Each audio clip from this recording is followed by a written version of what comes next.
ಸ್ವಾತಂತ್ರ್ಯ ದಿನಾಚರಣೆಯ ಶುಭ ಹಾರೈಕೆಗಳು. ಎರಡು ವಿಷಯಗಳನ್ನು ಹೇಳಕ್ಕೆ ಬಯಸ್ತೀನಿ. ಮೊದಲನೇದು, ನಾವು ನಮ್ಮ ದೇಶ 28 ವರ್ಷಗಳ ಹಿಂದೆ ಸ್ವಾತಂತ್ರ್ಯ ಪಡೀತು, ಅಂದರೆ ಬ್ರಿಟಿಷರ ಆಳ್ವಿಕೆಯಿಂದ ಮುಕ್ತಿ ಪಡೀತು. ಇದಕ್ಕೆ ಅನೇಕ ಬಲಿದಾನಗಳು ನಡೆದಿವೆ. ಇಂದಿನ ಈ ಸಮಾಜದಲ್ಲಿ ನಮಗೆ ಹೊಸ ಹೊಸ ರೀತಿಯ ಚಾಲೆಂಜ್ಗಳು ಎದುರಾಗಿವೆ. ಅದರಲ್ಲಿ ಒಂದು ಮುಖ್ಯವಾದದ್ದು ಏನು ಅಂತ ಹೇಳಿದ್ರೆ ವ್ಯಸನಗಳು. ಮಹಾತ್ಮ ಗಾಂಧಿಯವರು ಹೇಳ್ತಾ ಇದ್ರು ಮದ್ಯಪಾನ ಇರಬಾರ್ದು ಅಂತ. ಇಂದಿನ ಯುವಜನತೆಯಲ್ಲಿ ನಾವು ಮದ್ಯಪಾನದ ಜೊತೆಗೆ ಮಾದಕ ವಸ್ತುಗಳಾಗಿರ್ಬೋದು ಅಥವಾ ಬೇರೆ ಒಂದು ಮೊಬೈಲ್ ಏನೋ ಒಂದು ಅಡಿಕ್ಷನ್ಸ್ ಅನ್ನೋದನ್ನ ಬಹಳ ನೋಡ್ತೀವಿ. ದಯವಿಟ್ಟು ಪ್ರಸವ ತಗೊಳ್ಳಿ, ಹಾಗೆ ನಾನು ಮಾತಾಡ್ತಾ ಇರ್ತೀನಿ. ಸೊ ಇಲ್ಲಿ ನೆರೆದಿರುವಂತಹ ಪ್ರತಿಯೊಬ್ಬ ಹೆಣ್ಣುಮಗಳು ಅಥವಾ ಗಂಡಸರಾಗಿ ತಮ್ಮ ಮಕ್ಕಳಲ್ಲಿ ಅಥವಾ ತಮ್ಮ ಅಕ್ಕಪಕ್ಕದವರಲ್ಲಿ ಇಂತಹ ವ್ಯಸನಗಳಿದ್ರೆ ಅದನ್ನ ಸ್ವಲ್ಪ ಕಿವಿಮಾತು ಹೇಳೋಕ್ಕೆ ಈ ದಿನ ನೀವೆಲ್ಲರೂ ಒಂದು ಪಣ ಕೊಡಿ ಅಂತ ನಾನು ಕೇಳಕ್ಕೆ ಬಯಸ್ತೀನಿ. ನಾನು ಒಂದು ಮಾತು ನನಗೆ ಗೊತ್ತಾಯ್ತು. ನಮ್ಮ ಆಸ್ಪತ್ರೆಯಲ್ಲಿರೋ ರೋಗಿಗಳಲ್ಲಿ ಅನೇಕರು ಆಲ್ಕೋಹಾಲ್ ಅಡಿಕ್ಷನ್ ರಿಲೇಟೆಡ್ ಡಿಸೀಸ್ ಇಂದ ಇದ್ದಾರೆ ಅಂತ ನಾನು ಕೇಳ್ತಾ ಇದ್ದೆ ನಮ್ಮ ವೈದ್ಯರು. ನನಗೆ ಅನೇಕ ಕಾಮನೆಸ್ಟ್ ಡಿಸೀಸ್ ಏನು, ಲಿವರ್ ಫೇಲ್ಯೂರು ಅಥವಾ liver related problem, of course B P ಇರ್ಬೋದು, ಶುಗರ್ ಇರ್ಬೋದು, ಅದೆಲ್ಲ ಇರುತ್ತೆ. ಅದ್ರ ಜೊತೆಗೆ ಈ ಮದ್ಯಪಾನದ ಅತಿಯಾದ ಮದ್ಯಪಾನ ಸೇವನೆ ಬೆಳಗಿಂದ ಬರುವಂಥ ಕಾಯಿಲೆಗಳು ಅತಿ ಹೆಚ್ಚಾಗಿದೆ ಅಂತ ನನಗೆ ಬಹಳನೇ ಕೇಳಾಯಿತು. ನೋಡಿ, ನಮ್ಮ ಇಲಾಖೆ ಅಂದರೆ ESI ಕಾರ್ಪೊರೇಷನ್ ಇಂತಹ ಒಂದು ಸುಸಜ್ಜಿತ ಆಸ್ಪತ್ರೆಯನ್ನು ಕೊಟ್ಟಿದೆ. ನಿಮಗೆ ಎಲ್ಲರಿಗೂ ಆರೋಗ್ಯ ವ್ಯವಸ್ಥೆಯನ್ನು ಕೊಟ್ಟಿದೆ. ಆದರೆ ಇದರಲ್ಲಿ ನಮಗೆ ಇಂಥ ಅಡಿಕ್ಷನ್ನಿಂದ ಬರುವಂಥ ಕಾಯಿಲೆಗಳು ಜಾಸ್ತಿ ಅಂತ ತಿಳ್ಕೊಂಡಾಗ ನಮ್ಗೆ ಏನಾಗ್ತದೆ ಹೇಳಿ, ಇದನ್ನು ತಡೆಗಟ್ಬೋದಲ್ವಾ ಅನಿಸುತ್ತೆ. ಸೊ ಈ ದಿನ ಇಲ್ಲಿ ನೆರೆದಿರೋ ಪ್ರತಿಯೊಬ್ಬರು ನೀವು ಸ್ವಲ್ಪ ನಿಮ್ಮ ಸುತ್ತಮುತ್ತ ಇರೋರಿಗೆ ಕಾಳಜಿ ಕೊಡಿ. ಏನಂತಾರೆ, ಹೇಳ್ತೀನಿ ಅವ್ರು ಎಷ್ಟು ಹೇಳಿದ್ರು ಅವ್ರು ಕೇಳಲ್ಲ ಅಂತ. ಸೊ ನಿಮ್ಮದು ಅಂದರೆ ನಾವು ಯೋಚನೆ ಮಾಡಬೇಕು. ಸ್ವಾತಂತ್ರ್ಯ ಬರೋಕ್ಕೆ ಒಂದೇ ದಿವಸ ಎಲ್ಲರೂ ಸೇರಿ ಬ್ರಿಟಿಷರೇ ನೀವು ಭಾರತ ಬಿಟ್ಟು ಹೋಗಿ ಅಂದ್ಬಿಟ್ಟ ಹೊರಟೋದ್ರ? ಇಲ್ಲ. ಕ್ವಿಟ್ ಇಂಡಿಯಾ ಚಳವಳಿ ನಡೆದ 1942ರಲ್ಲಿ ಅಲ್ಲಿಂದ 5 ವರ್ಷಗಳ ಕಾಲ ಅವಿರತವಾಗಿ ಅನೇಕರು ಪ್ರಾಣ ತೆತ್ತು ಈ ಸ್ವಾತಂತ್ರ್ಯ ಪಡೆದಿದ್ದಾರೆ. ಸೊ ನಮ್ಮ ದೇಶ ಯಂಗ್ ಕಂಟ್ರಿ ಅಂತ ಹೇಳ್ತಾರೆ.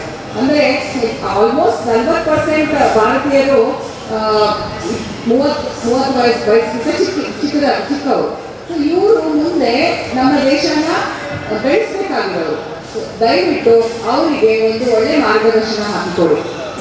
ಇಲ್ಲಿ ನಡೆದಿರೋ ತಾಯಂದಿರು ಅವ್ರಿಗೆ ಊಟ ಬಟ್ಟೆ ಕೊಡ್ತೀರಾ, ತಂದೆ ಶಿಕ್ಷಣ ಕೊಡ್ತೀರಾ, ಮತ್ತೆ ಒಂದು ಒಳ್ಳೆ ಜೀವನ ಕಲ್ಪಿಸ್ಕೊಡ್ತೀರಾ. ಇದಲ್ಲದೆ ಅವರ ಮನಸ್ಸಿನ ಬಗ್ಗೆ ಒಂಚೂರು ಗಮನ ಕೊಡಿ. ಅವರು ಇಂತಹ ವ್ಯಸನಗಳಿಗೆ ದಾಸರಾಗಬಾರ್ದು. ಇದು ಮೊದಲನೇದು. ಎರಡನೇದು ಪ್ರದೂಷಣೆ, ವಾತಾವರಣದ ಪ್ರದೂಷಣೆ.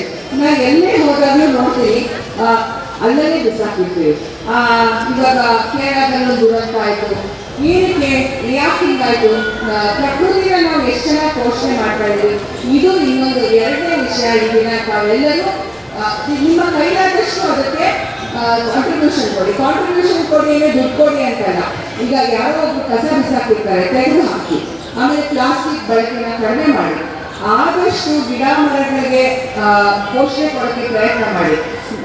ಒಂದೇ ಒಂದು ಜ್ಞಾಪಕ ಇಟ್ಕೊಳ್ಳಿ, ಇವತ್ತಿನ ಜೀವನ ನಮ್ದಲ್ಲ, ನಮ್ಮ ಮಕ್ಕಳಿಂದ ನಾವು ಎರವಲು ಪಡೆದಿರೋದು. ನಾವು ನಾಳೆ ನಮ್ಮ ಮಕ್ಕಳಿಗೆ ಏನು ಬಿಟ್ಟು ಹೋಗ್ತೀವಿ? ನಮ್ಮ ದೇಶನೆಲ್ಲ ಕಲುಷಿತಗೊಳಿಸಿ ಎಲ್ಲಾನು ಹಾಳಾಗಿ ಅಂಥ ದೇಶ ಬಿಟ್ಟು ಹೋಗ್ತೀರಾ? ಇಲ್ಲ. ಎಲ್ಲರೂ ನಾವು ಇವತ್ತು ಇರ್ತೀವಿ, ನಾಳೆ ಇರೋದಿಲ್ಲ. ಆದರೆ ಈ ಇರೋ ದಿವಸ ಮುಂದಿನ ಪೀಳಿಗೆಗೆ ಆರೋಗ್ಯದಾಯಕವಾಗಿ ಉತ್ತಮವಾಗಿ ಮಾಡುವಂಥದ್ದು ಮಾಡಿ ಅಂತ ಎಲ್ಲರನ್ನೂ ಬೇಡ್ಕೊತೀವಿ. ನಿಮ್ದು ಇನ್ನೊಂದು ಹೊಸ ಆರಂಭ ಮಾಡ್ತಾ ಇದ್ದೀವಿ, ಅದು APHC ಪ್ರಿವೆಂಟಿವ್ ಹೆಲ್ತ್ ಚೆಕಪ್ ಅಂತ. ಕಾರ್ಮಿಕ ಇಲಾಖೆ ESI ಕಾರ್ಪೊರೇಷನ್ ಇಂದ ಇದು ದೊಡ್ಡ ರೀತಿಯಲ್ಲಿ ನಡೆಯುತ್ತೆ. Prevention is better than cure. ಅಂದರೆ ನಮಗೆ ಒಂದು ಕಾಯಿಲೆ ಬರೋಕ್ಕೆ ಮುಂಚೆನೆ ಅದನ್ನ ನಾವು ತಡೆಗಟ್ಟಿದ್ರೆ ನಮ್ಮ ಜೀವನ ಉತ್ತಮವಾಗಿರುತ್ತೆ. ಕಾಯಿಲೆ ಬಂದರೆ ಟ್ರೀಟ್ಮೆಂಟ್ ತಗೊಂಡು ಆಸ್ಪತ್ರೆ, ಐಡಿಯಲ್ಲಿ ಹೇಳಬೇಕು ಅಂದರೆ ಆಸ್ಪತ್ರೆನೇ ಇರಬಾರ್ದು. ಆದರೆ ಹಾಗಾಗಲ್ಲ. ಅನೇಕ ಕಾಯಿಲೆಗಳು 50% of the diseases can be prevented or detected ಅಲ್ಲಿ. ಈ ದಿವಸದಿಂದ ಎಲ್ಲರೂ ಕೇಳ್ಕೊತೀವಿ, ನೀವು ಯಾರ್ಯಾರಿಗೆ ಕಾಡಿದೆ ಅವರೆಲ್ಲ ಬಂದು ಪ್ರಿವೆಂಟಿವ್ ಹೆಲ್ತ್ ಚೆಕಪ್ ಅನ್ನುವಂಥ ಒಂದು ಹೊಸ ಅಭಿಯಾನವನ್ನು ಶುರು ಮಾಡ್ಕೊಂಡಿದ್ದೀವಿ. ಅದರಲ್ಲೂ ತಾವೆಲ್ಲ ಹೆಚ್ಚಿನ ಸಂಖ್ಯೆಯಲ್ಲಿ ಬಂದು ಭಾಗವಹಿಸಬೇಕು. ಇಂದು ಈ ಕಾರ್ಯಕ್ರಮವನ್ನು ಆಯೋಜಿಸಿದ ಎಲ್ಲರಿಗೂ ಮತ್ತು ಈ ಕಾರ್ಯಕ್ರಮಕ್ಕೆ ಬಂದಿರೋ ತಮ್ಮೆಲ್ಲರಿಗೂ ಮತ್ತೊಮ್ಮೆ ನನ್ನ ಶುಭಾಶಯಗಳನ್ನು ಕೋರ್ತೇನೆ. ಮತ್ತು ಈ ಎರಡು ನನ್ನ ಬೇಡಿಕೆಗಳನ್ನು ನೀವು ಈಡೇರಿಸ್ತೀರಾ ಅಂತ ಹೇಳಿಕೊಂಡು ನಾನು ಮಾತನಾಡಿಸ್ತೀನಿ. ಇವತ್ತಿನ 70ನೇ ಸ್ವಾತಂತ್ರ್ಯ ದಿನಾಚರಣೆ ಸಂಭ್ರಮಾಚರಣೆಯ ಇಲ್ಲಿ ಡಿ ಮೇಡಮ್ ಅವರು ಮಾತಾಡೋದಕ್ಕೆ ಧನ್ಯವಾದಗಳನ್ನು ಅರ್ಪಿಸ್ತಾ, ಇಲ್ಲಿ ನೆರೆದಿರುವಂಥ ವೈದ್ಯಾಧಿಕಾರಿಗಳು, ನರ್ಸಿಂಗ್ ಕ್ಷೇತ್ರದವರು, ಸೆಕ್ಯೂರಿಟಿ, ವೈದ್ಯರು, ಪ್ರತಿಯೊಬ್ಬರು ಪೇಷಂಟ್ ಅಟೆಂಡ್ಸ್ ಎಲ್ಲರಿಗೂ ಧನ್ಯವಾದಗಳನ್ನು ನೀಡ್ತಾ ಈ ಕಾರ್ಯಕ್ರಮವನ್ನು ಮುಗಿಸ್ತಾ ಇದ್ದೀವಿ. ಹಾಗೆ ನಮ್ಮ ಸೆಕ್ಯೂರಿಟಿಯವರು ಮಾರ್ಕ್ ಪಾಸ್ ಮಾಡಿದ ಅವ್ರಿಗೂ ಧನ್ಯವಾದಗಳನ್ನು ನಡೆಸ್ತಾ ಇದ್ದೀವಿ. ಹಾಗೆ ಆಸ್ಪತ್ರೆ ಕಡೆಯಿಂದ ಲಘು ಗೌರವವನ್ನು ವಹಿಸಲಾಗಿದ್ದು ಎಲ್ಲರೂ ತೆಗೆದುಕೊಳ್ಳಬೇಕಾಗಿ ಧನ್ಯವಾದ.